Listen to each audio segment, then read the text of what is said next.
The Song of Achilles by Madeline Miller. This is a book I've been wanting to read for the longest time, and I have been on the waiting list for this one and also Circe, but this one came first. It's been a good couple of weeks, okay? I've been waiting a good couple of weeks. Anyway, so this is, well, the story of Achilles, really, but it's told from Patroclus' point of view. I'm not going to say these names very well because I never do. Anyway, Patroclus? Oh my god. Anyway, it's told from Patroclus' view, and it all starts when they're children, so they grow up together from, like, I want to say age of 12, 10, 12, something like that, in this one at least. And Patroclus becomes Achilles', well, companion is the word, and soon they develop a friendship, and the friendship turns to a love, because, yeah, that's the story of them. And it all goes through to, like, the war of Troy, the Troy it goes from there to, like, well, death, because we should all know by now that Achilles is killed in Troy, in that war. That takes a long time. And if not, spoiler, yeah.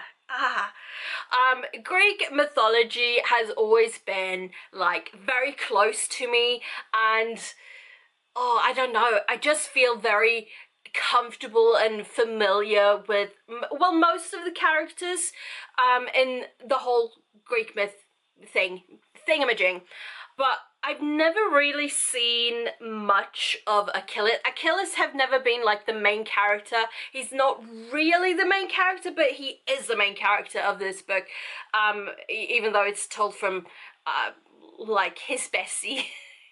His bestie? Yeah. His point of view. But Achilles has always been, like, a very major, like, figure in all the mythology things. He's always mentioned in some way, shape or form, but I've never got this much of him, if that makes sense. And I did like seeing it from, like, seeing Achilles from someone else's point of view. So there's a lot of, like, there's love, but there's also not love, but friendship and that kind of thing. They have a very deep connection, let's say that. And I really enjoyed this book. I can't believe it's taken me this long to pick up. I mean, there's so many books, and for some reason, some books never, like, make it to the top of the list, even though it's Greek mythology. It should be, like, pushed up a bit, but it happens.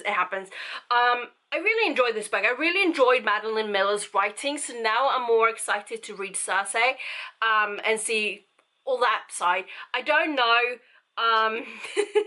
much about what that book's gonna entail, so we'll see when I get that book. We'll see.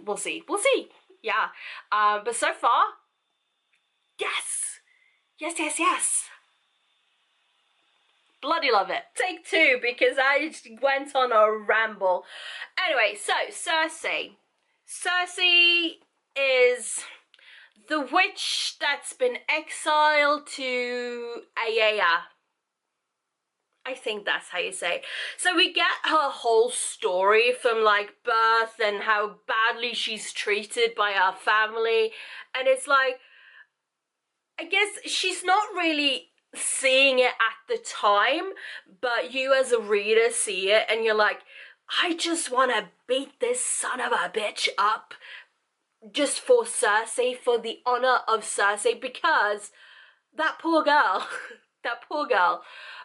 basically, she gets exiled to this island because she's turned, she turns a mortal into an immortal, and then she turns one of the immortals into Scylla, the 8-headed monster bits. Although monsters is kind of what gods like, because they make for the great stories, don't they? Yes. That's actually mentioned quite a bit, especially by one of her brothers. Is like, well, the gods, you know, they love the monsters bit because they bring the tension. So that's probably not why you're exiled. She gets a very unfair punishment, really, because she's not bad. It's just that she wants to be seen, she wants to be heard, but all her life she's basically been told that shut up, don't sing, don't talk because you sound like a mortal, and it's like nails on a chalkboard in our heads, in our ears. So shut up, basically. Shut up, stay in your corner, don't be seen, don't be heard, we don't like you. That's basically what she gets. And she does this little thing, because essentially, in the grand scheme of things, it's quite a little thing. And she's exiled, and she's like, okay. I mean, she does live a very long, fruitful life on this island. She does get to go off the island for a little bit to help her sister deliver the Minotaur. The Minotaur? The Minotaur? Minotaur. That one. Words and me, we are friends, not enemies. Anyway, and then she comes back and is like, okay. She gets some visits from men, Odysseus especially, which she later has a son and all that.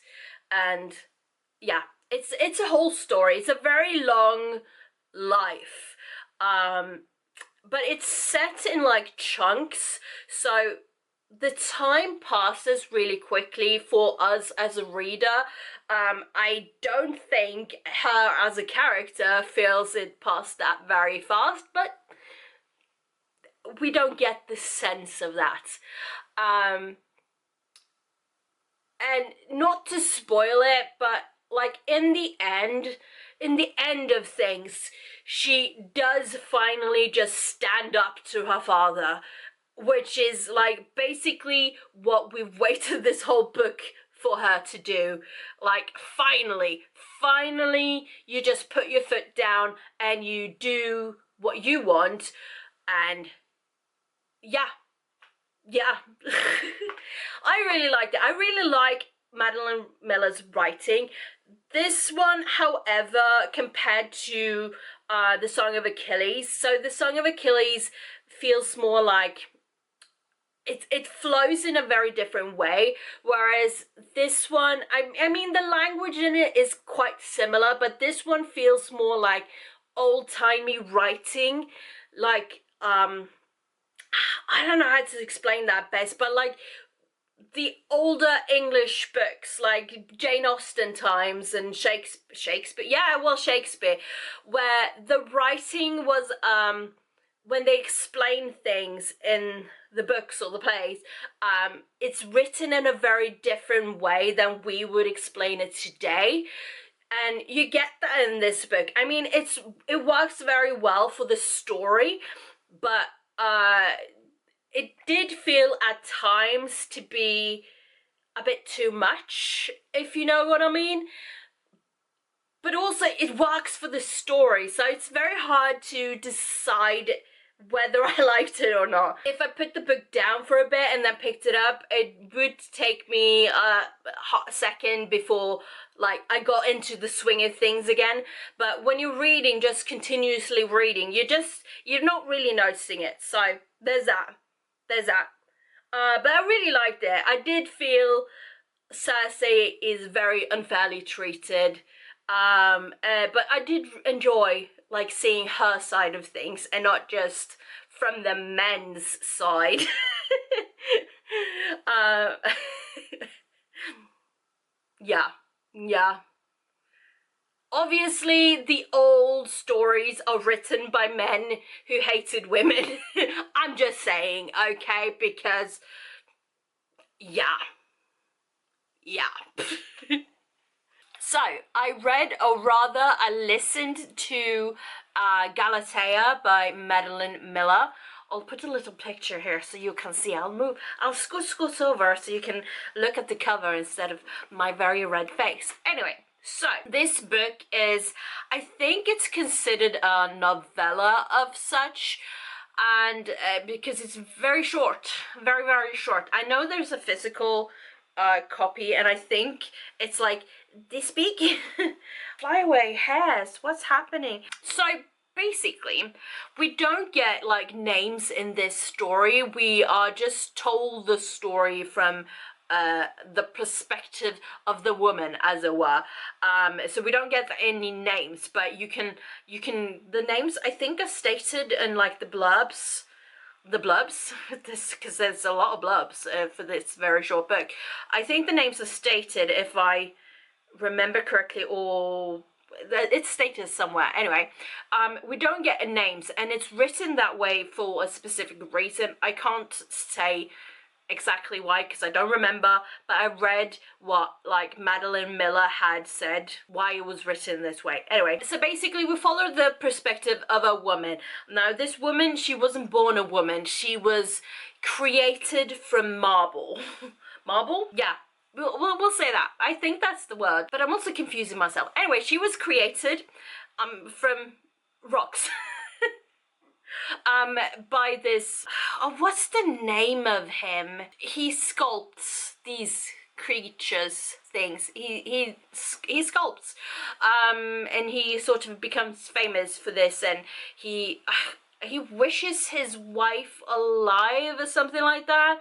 I'm not completely sure about this story. I do remember hearing it from before, from like, you know, short snippets from like the general gist of the Greek myths.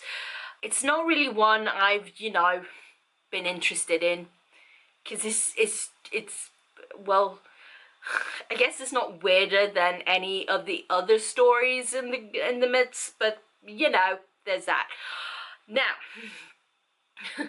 I also can't say the name of him because I don't know how to pronounce it. You know, just saying Galatea is hard. Anyway, that's basically it. I can't really say a lot of what it's about without actually just saying the whole thing. Basically, this man, this husband of hers, he's a big a-hole, let's say. He's a very abusive, yeah. Let's just leave it at that. So we get a lot of that in here, and it's so it's just sad. I honestly didn't like it, and having read both Circe and the Song of Achilles, and really liking them and the writing style, and then listening to this, because I don't know for the life of me why I couldn't find the ebook. The library doesn't have it, so I couldn't get it from there. But I don't know why I didn't have an ebook in the thingamajig apps. It just had the audiobook. Anyway, so I listened to it. I didn't like it. I really didn't like it. I don't know why, really, except, you know, the characters, well, they're a bit bland, except for the husband. He's just super abusive. I mean, there's a lot of that in the myths. I mean, the men treated women very, very badly. I mean, yeah. I mean, I guess there's some terrible women in there as well. So, I mean, no one is just, it's just not one person to blame, or no one is blameless. Yeah, I didn't like it. No, that's basically all I have to say. There you go. Can't like them all. No, it happens, and it's fine. At least I think it was just like a 15 minutes listening or something. So super short. Didn't really take a lot of time. No.